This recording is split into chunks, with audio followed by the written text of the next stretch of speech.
Well, we're going to try to maintain the energy level that we left with yesterday with Rosenthal.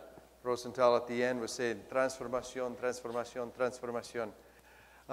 Let me just give a quick reminder of kind of our organization. On, was it Wednesday? Wednesday morning, I spoke a little bit about our approach to the digital challenges. And they really have been a remarkable pathway. When our team was brought in to turn around the Deseret News, the newspaper, and start a new digital organization at the same time, we faced the exact same challenges that you face. We faced the challenges of maintaining a traditional organization with the ethics, the standards, and the print process. How do we maintain the quality of the print organization and our television station and our radio stations? How do we maintain those organizations and keep them thriving in the challenging environment, while at the same time investing in this new business and finding success on a new pathway? And so I spoke briefly about disruptive innovation, which is when a new technology comes into a specific industry and it appears to be inferior to begin with, and then it grows to be quite capable of handling a lot of different things, and it challenges the old business. You remember the two circles that I showed? One was the established business, and then the new business starts outside the established business, but then it starts to creep in. And what is the reaction typically of the established business? What do they focus on when those two circles start to come together? What does the established business do? Do you remember? From your experience, what do the people on the traditional side do when they see this new challenge, the disruption? They become scared. What do? They stop it. Oftentimes they protect the old business and try to stop it. What's that? Denial. Yeah, oftentimes there's denial. What else? Cost cutting. What's interesting is usually the psychology of a disruptive innovation is they focus on the displacement, right? Right there in the middle. They say, oh, that new business is taking this business from me. Instead of focusing on everything that's new and saying, wow, I can go do that. That's a brand new business for me. I'll go pursue that new business in addition to my old business. So the concept of disruptive innovation is that this new innovation starts outside the old, and then it grows to it becomes painful, but the traditional business almost always tries to crush the new business or tries to take it over or operate it within the old business.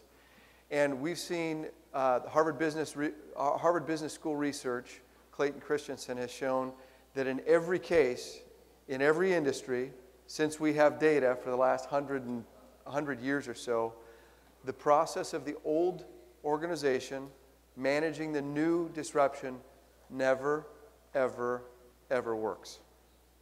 The only way for the old organization to take advantage of the new is to create a separate organization and then find ways to work between those two organizations, and what we say is interoperate between those two organizations. So the old organization with the newsroom and some of the journalists serve digital, but digital also provides services to the old. But they have to be separate, otherwise they fail. And we've seen that now in dozens of examples across the industry. You saw the New York Times Innovation Report. Some of their conclusions were, well, we need to find some uniqueness between these two organizations. So we've been at this for 5 years.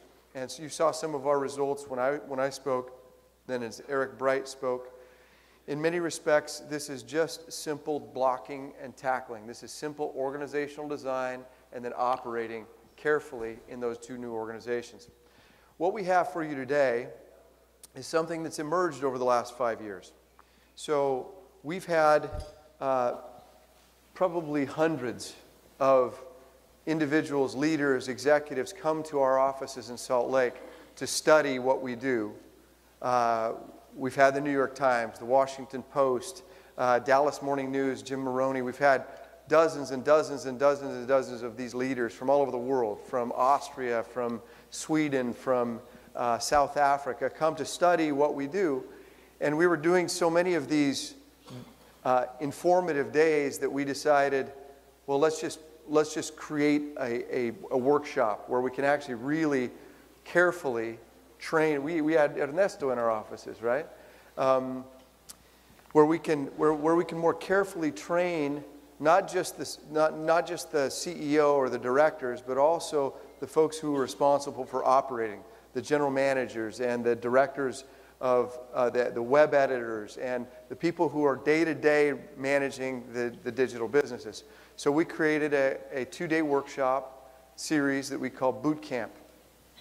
And in those boot camps, we really try to get tactical, really at daily decision-making, minute-to-minute decision-making. Some of the things that these folks are talking about, we do in our boot camp about how to use data. And we have our managers of our websites show their dashboards and exactly in live how they make decisions and why. So we try to make it a really hands-on experience. We have one coming up in August in Salt Lake, another one in Germany. We've been asked by Juan Ifra to go over and do one in Germany this fall. And I was just in Europe working with European media groups to find out how we can tailor that boot camp. So that boot camp has, the way that we organize this, I'm just trying to put this all in context for you. The way that we started out is we talk about organizational design, how you need to be organized for success. And then we split into 2 tracks, audience growth and monetization. So how do you grow your audience? And then how do you make money with audience via advertising and e-commerce? Within that 2-day workshop, one of the modules, one of the segments of that workshop, those boot camps, is our native advertising offering. And Jake Berry leads our business development effort in the United States and Canada. And he was responsible for helping design and develop our native advertising product and service that we call BrandForge. He'll talk to you more about that in a minute.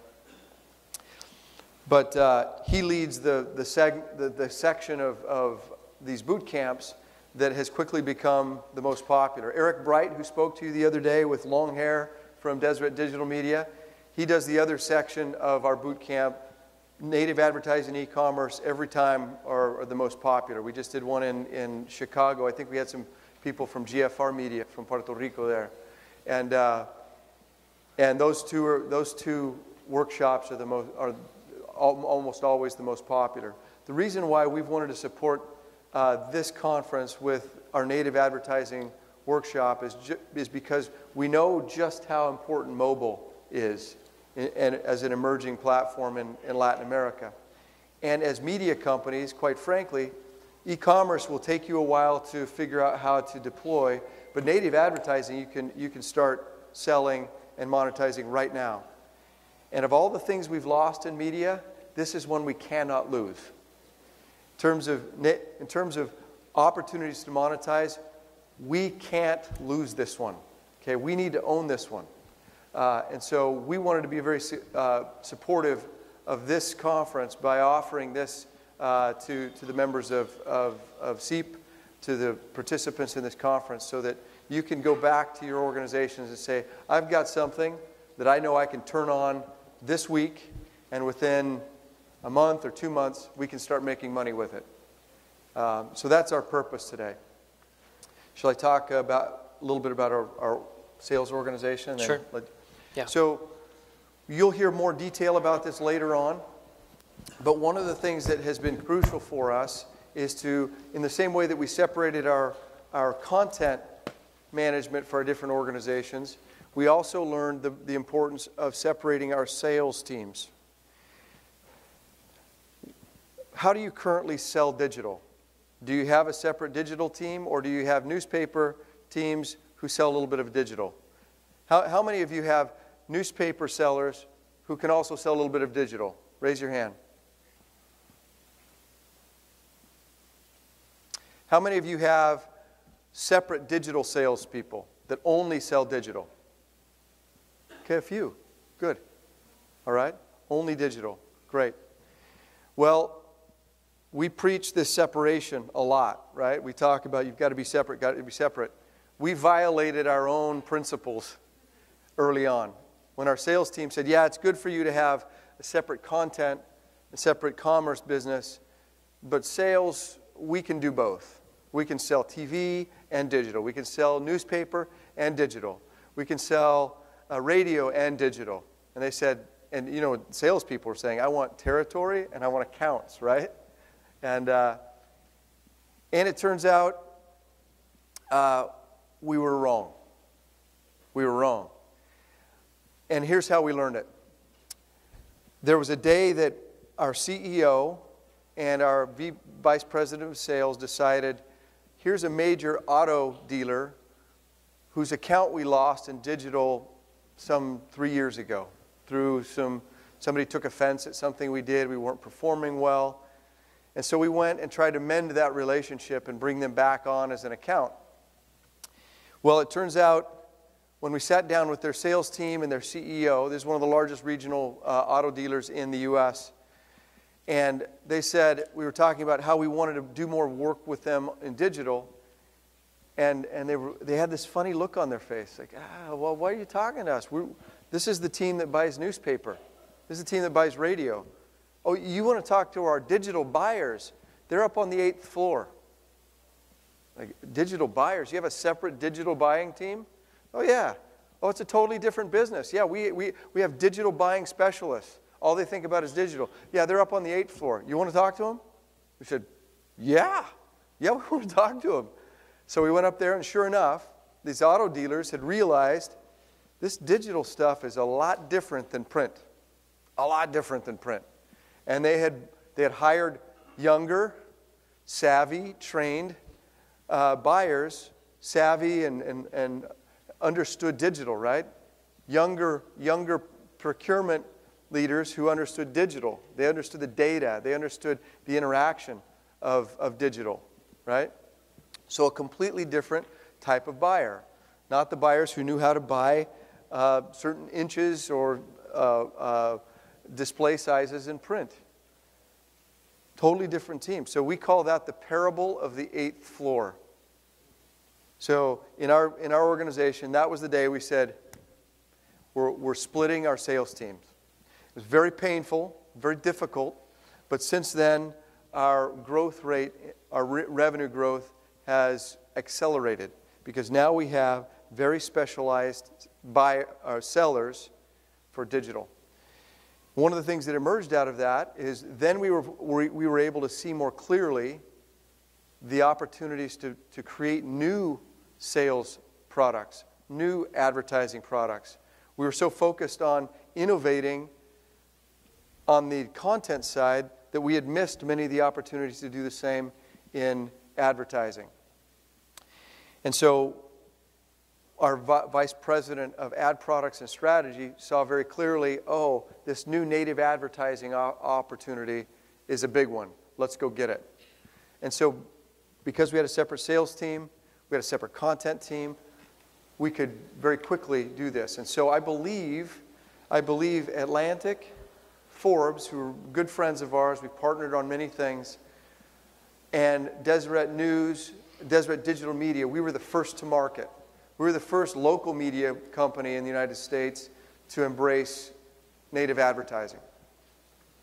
And so it's now a multi-million-dollar business, two years in, and it's a very successful ad format for us locally. Our advertisers love it, our sellers love it, and of course our chief financial officer really loves it, right?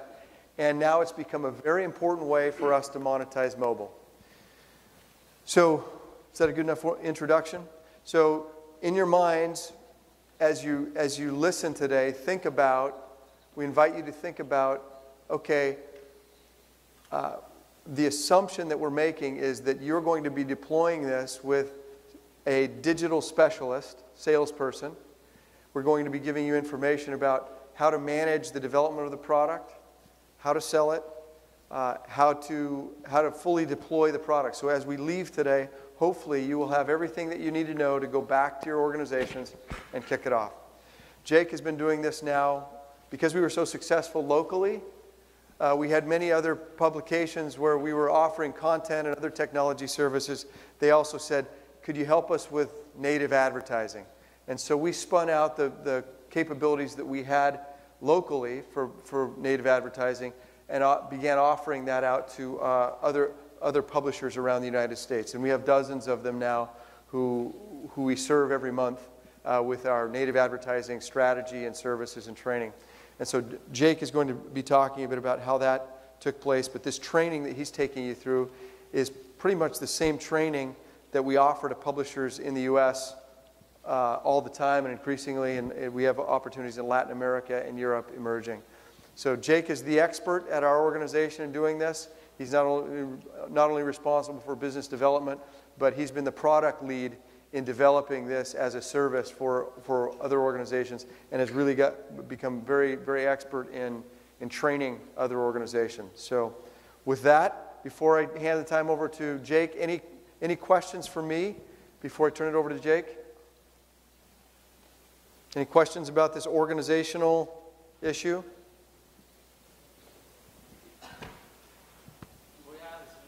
Está bien.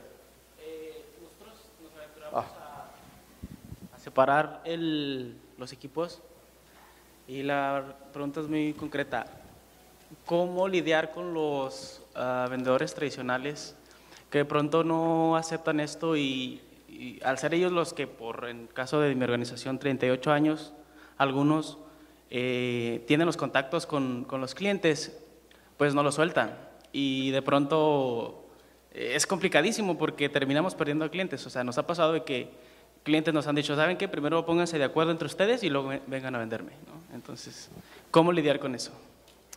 So, Jake, yeah, the question was, Patricia, the question was about if you try to separate the sales people, they want to hold on to their contacts and they don't want to do it. It's their clients. How do you separate the clients? Yeah, so that's the reason that it took us 3-4 years to separate our sales organization. And if Dale Darling, who's our VP of sales, was here, he tells that parable of the 8th floor really well. And that was the whole reason that, so he was on the legacy side to begin with, our VP of sales. He's a TV guy. And so that was his argument to our CEO, Clark Gilbert. We have the relationships. Don't send a 23-year-old sales rep out to a legacy client who's spending millions of dollars with us because we own that relationship. What we quickly realized was we owned the legacy relationship with the legacy dollars. We didn't own the digital relationship. There was a separate digital buyer who the legacy seller didn't even know existed. And so in many cases, we needed a digital rep who spoke a digital language who could go meet with and find a new digital buyer, because companies like Career Builder, Cars.com, they knew who the digital buyer was, and we were losing those digital dollars. And so it is a challenge, it is painful, and your legacy reps will feel threatened with that, but we feel like you have to make the break. You have to allow the digital sales rep to go out, to call on the same customers, and to generate, in many cases, we feel like new relationships with new buyers. In some cases, it'll be sometimes the same individual. But we haven't found that, even if it is the same individual, that they're tired of. I think one of the arguments a legacy rep would make is, well, they don't need 2 people calling on them. They don't need 2 sales calls. We haven't had pushback with that. We found that our clients are happy to sit down and have a conversation with someone that understands the legacy side of things, and then sit down and have a conversation with someone that really truly understands the digital side. And so we feel like it's a break you have to make. When we made the break, we found that revenues went up on the digital side of our business. We also found that our legacy dollars went up because our legacy reps didn't have to focus on or try to focus on selling digital that they didn't understand as well. So when they could focus just on TV or focus just on print, our legacy dollars went up too. What's interesting in that environment, we found that when we had 2 products that we were bundling, strangely, the negotiating power of the buyer was stronger. So when we separated, we could focus more specifically on those products, focus on their needs, and the revenue per client went up overall. The other thing that's been interesting is because we have a focus on digital, the net number of new clients rose. So our digital buyers weren't just focusing on these existing client relationships that they've been managing for all these years that have been successful at helping them achieve their monthly numbers, but because in some cases, for a buyer to be able to afford a newspaper ad or a television ad, you've got to be a pretty big business. By focusing on digital, we were able to expand our client set as well. So the net new client base has been really valuable to us. We're able to go and attract a whole new class of clients to our digital side. And so it actually made our businesses overall much more resilient because we had a broader mix of clients as well. So that focus allowed us to do better on both, as Jake said.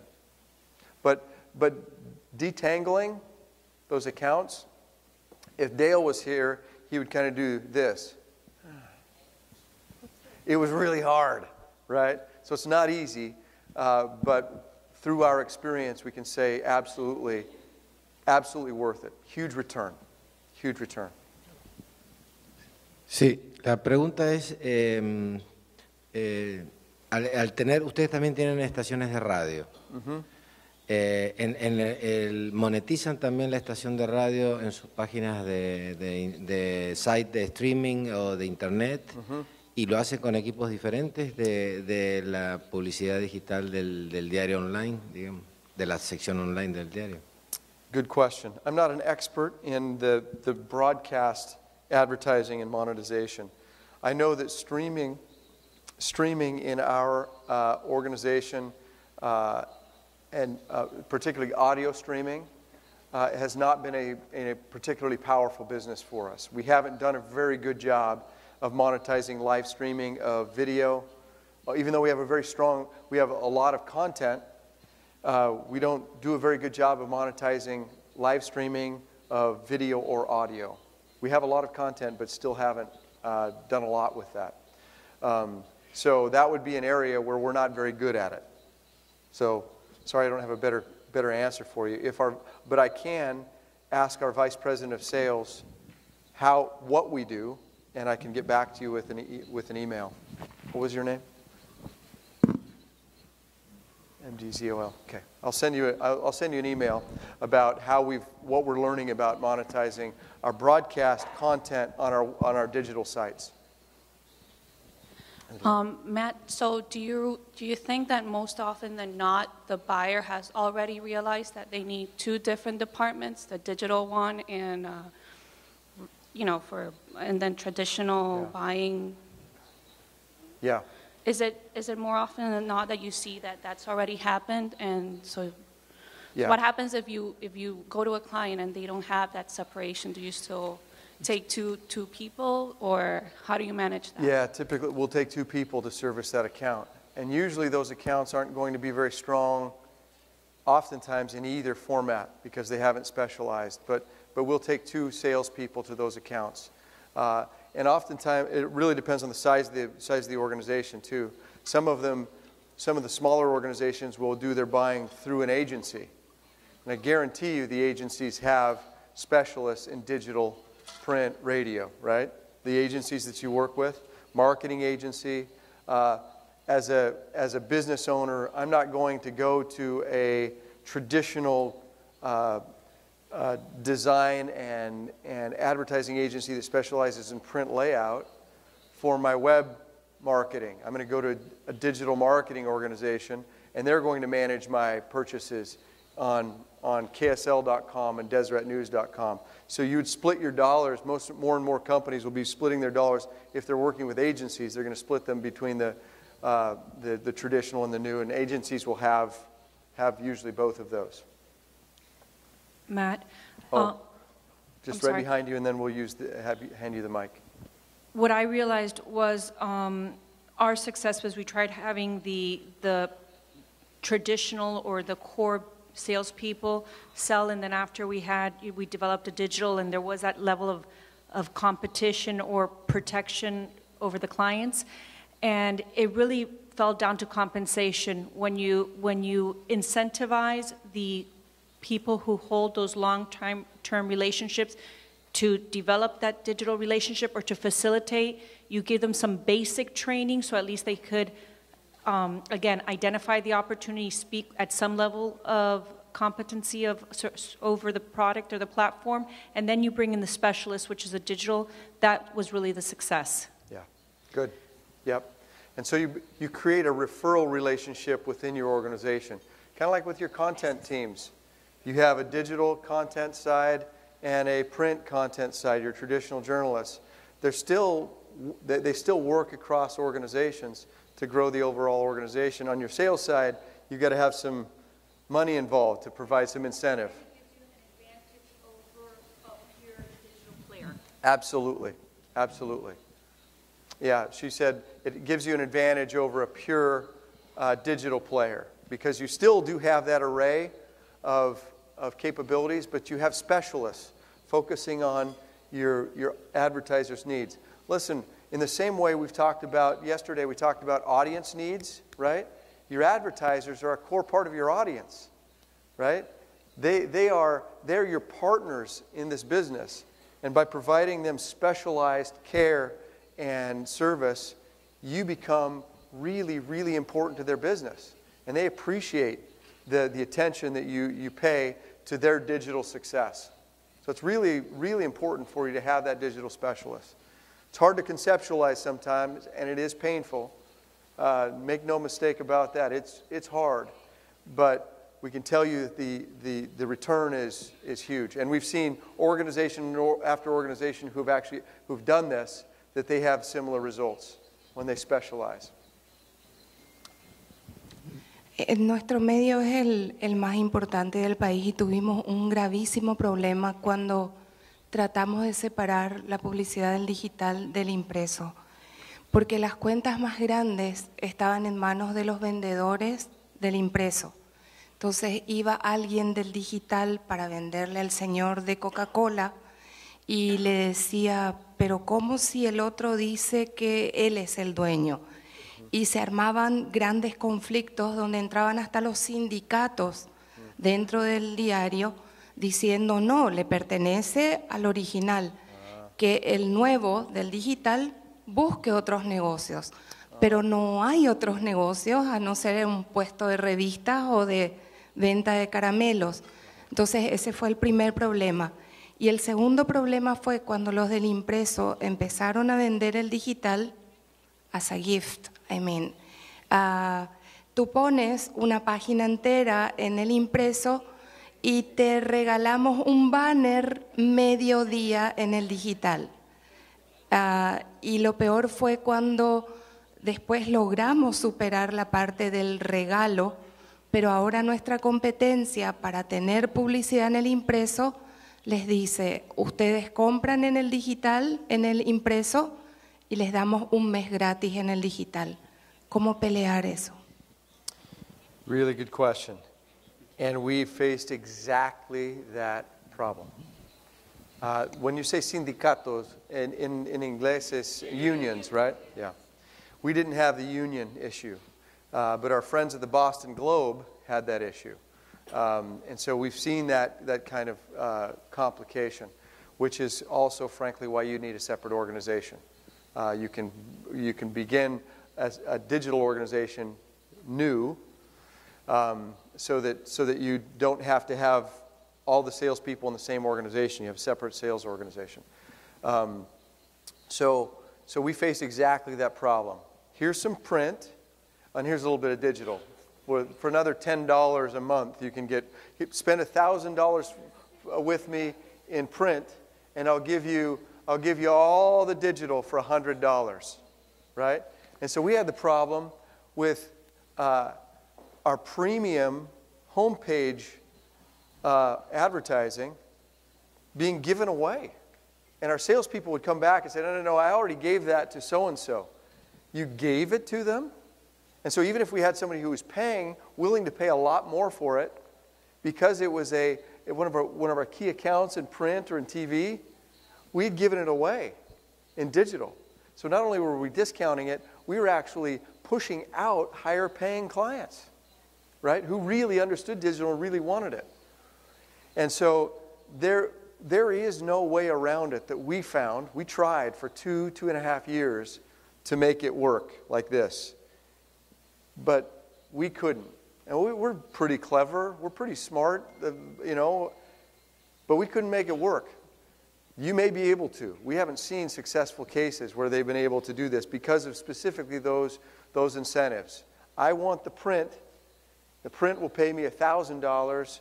They'll only pay me $100 for digital, or maybe $500 for digital. I need to go get more $1,000 accounts. Well, it turns out that if you have a digital specialist, they can get a bunch of $500 accounts and a whole bunch of $100 accounts and a whole bunch of $50 accounts. And all of a sudden, we're making more money than in print. Our digital properties make more money in print because now we've specialized. Did you have something? I was just going to add that one of the challenges you'll face if you have a rep trying to sell legacy and digital, their compensation will fall within the legacy budget. And so they'll probably obtain or nearly obtain their legacy budget. They're always going to fall short on their digital budget, always. And so in the normal circumstance, if you had a sales rep who always fell short on their budget, what would you do? Would you keep them? You'd fire them immediately, right? You wouldn't keep that sales rep around. But our legacy rep continues to fall short on their digital budget, but they're meeting their legacy budget. And that's going to be always the challenge, always the problem that you face. So it doesn't make sense. You have to separate them so that you can have a digital rep focused on a digital budget and that can obtain that budget, rather than a legacy rep trying to throw in, as Matt mentioned, throw in a few digital dollars into their budget and never obtain the full budget that you need. And just so you know, we yesterday and the day before, there was a lot of talk about how display advertising is falling, and it certainly is. With banner blindness and everything, it's a challenged business. But we're still growing. We're still growing in advertising. And it's because we have such expertise, and we're the best game in town for delivering results now, that people gravitate still to us for display advertising. Now, our fastest growth category is native advertising, which is what we're going to get to. But if we didn't have, quite frankly, if we didn't have a separate digital sales force, we would really struggle to get native advertising off the ground. But because they're so good at looking at the needs of the advertiser and allocating their resources in our properties appropriately, native advertising became a new opportunity for them to sell, and it's become a real success locally. So while we were talking about e-commerce is the way, events is the way to monetize make money in digital, we're still growing in advertising. We're still growing. Our salespeople are doing an incredible job selling our digital advertising. We're delivering results. But it won't be like that forever, but we know it wouldn't work if we didn't have a digital sales force. Should we get started? Yeah, we ought to get started. One last question, and then we'll get started. And what about programmatic? Where do you fit that all in? I think there's a third, There is. Yeah, we manage that separately. Our vice president of ad strategy and products manages our programmatic, and we have a team that focuses specifically on optimizing programmatic. Yeah. We can talk more after about it if you want to. Yeah. Come on. Good. So with that, I know there will be questions throughout the day. When we have breaks, grab me. You can always email us. Happy to be a resource to you. Let's get going on native. Some of these questions will emerge as some of the answers to these questions, I think, will emerge as we speak. We've got a huge group. Thank you for being here. I mean, you're tired. I'm tired, right? Let's give ourselves a hand for everybody being here. I mean, so our goal, we know you've spent a lot of money to be here, and a lot of time, and a lot of energy. You're tired. We promise you that your time in the next 3 hours will be very well spent. We promise you that you'll walk out of here knowing how to launch this product. This guy's one of the world experts. I've been all over the place. He's one of the world experts in helping publishers know how to do this. So that's our commitment to you, that this is going to be time well spent. Your commitment to us should be, if you have a question, ask it. When we're doing the exercises that he has for us, give it your best effort. And we also ask you, go back, be courageous, be a leader, give it a try. If you have any questions, email us. Email us, call us, the friends that we have in the room who we've worked with in other ways.